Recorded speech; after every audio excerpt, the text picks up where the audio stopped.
Heyo, Stippling here for the latest installment of the 30-minute mock challenge, where I will race against the clock to try to create something from nothing.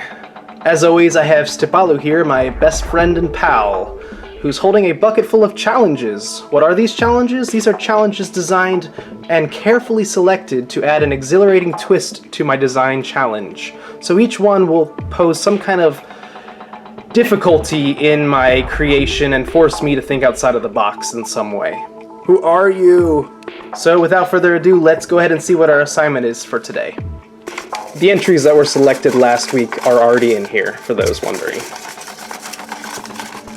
And this week's challenge... Whoa! Hang in there, pal. This week's challenge is... Oh, great. Build a mech and rider that unite together. This is one that I chose myself, and I'm a little nervous about doing, because that's going to be hard. But we will give it our best, and we'll see what happens. Any words of encouragement for me, Stipalu? Next time, how about a lighter bucket? Well, that's really the only bucket we have, so sorry about that. Anyways, let's go ahead and clear the table here and get started with the challenge. Okay, as always, nothing up my sleeves. No sleeves, as someone pointed out in the first video. Once that button is hit and the timer starts, there will be no stopping, so wherever I'm at that 0 second mark is what I've built, and that's what I'll show everyone. So, without further ado, let me take one last sip of this good old-fashioned lemonade. And we're going to get started in 3, 2,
done.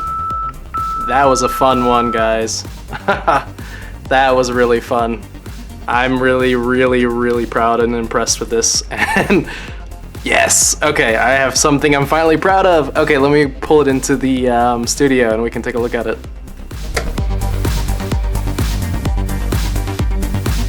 Okay, so like I said before, I'm pretty happy with this. I had to resist the urge to be overtly creative throughout the process. My instincts are always to build custom limbs, to do strange abstract things with my construction, but I knew the challenge itself was difficult enough to where I needed to focus on just getting the thing built. The one luxury I added in, which we'll get to in a minute, is the little chair, which didn't work out 100%, but I think it's pretty good. So let's look at him a little bit. So he does have a visor, and it's 100% adjustable. It goes up all the way and down all the way. It kind of is in his face quite a bit, so it's not so much like a heads-up display as literally kind of like a guard for his face. He's got dual controls. Each one controls one half of the mech. The blue analog control controls the right arm and the right leg, while the red analog control controls the left arm and the left leg. His arms are pretty standard. They're strong and beefy, and he can use it to pick things up, maybe for mining more gold, for ripping apart rocks and stones and gravel. And this is kind of his mule of sorts. It can pick things up and carry it to its destination. It seems like it'd only be moderately effective in combat just based on its weight. It would have a lot of trouble confronting an enemy and being effective and agile enough to stop him. But if he catches them off guard, he can definitely squash them. Speaking of squashing, he's got huge, thick legs that are pretty simple in construction, and these giant feet as well. I really wanted to use silver feet, but these were all I had, so I just had to go for them, and I added black into the color scheme as appropriate, including in his own color scheme. He's kind of got boots and gloves in the color black on. Looking at the back real quick, I think it's a pretty solid build for the 30-minute time frame. I like it overall. Looks pretty effective. To take them apart, you have to lift up the visor. You have to unplug the two cables from his hands, and then simply eject him with the Unity piece. Just like so. Let me pose up these two. The mech itself does look a little bit funky on its own, but it still looks like a mech to me, and the hollowed out portions in the center I think do a good job of showing that there's something that would go inside there. His controls come with him on the smaller guy. You can imagine those as kind of wireless controls so that he can still utilize the robot's functions even when he's separated. It's just another quick spin of the mech so you can see what he looks like by himself. Just want to look quickly at the chair. It does have the cords kind of jammed in there at the moment, but it's just on a socket piece, and it's just a platform of half-length Technic beams just kind of shoved together. I just wanted to have something underneath him so it looked like he wasn't floating. If I had had more time, I would have kind of attached some foot pedals here as well, but just not enough time, and I had to sacrifice something, so that didn't even cross my mind as something to try at that point. And there's our little rider, who is a stone villager, and he's all by himself just with his little remote controls. It was a pain to figure out how to put that breastplate on there though. Not as hard as it seems in hindsight, but at the time I just couldn't figure out how to get that armor attachment in without with the Unity piece on the back. So I had to forego an armor shell entirely and just connect it this way directly. And I think it looks pretty much identical to as if an armor piece was there. Some angles it looks kind of odd, but 30 minutes, can't beat it. For those with an interest in scale, this is a comparison with Uniter Pohatu compared to the mech and his size. I do want to take this time to mention that I did receive a lot of suggestions for a mech-like 30-minute mock idea, and I did definitely appreciate those ideas, and I thought they were great ideas. Unfortunately, I had already put that idea in the bucket, so I had to more or less ignore them and wait for this challenge to come up. So thank you for those ideas, they were great. As always, I want to thank each and every one of you for offering up your ideas for mock challenges, and unfortunately I can only pick one this week. So the winner of this week goes to someone by the name of Gecko Champ 345, who had a crazy suggestion, and he said to build a mock which is composed of smaller figures.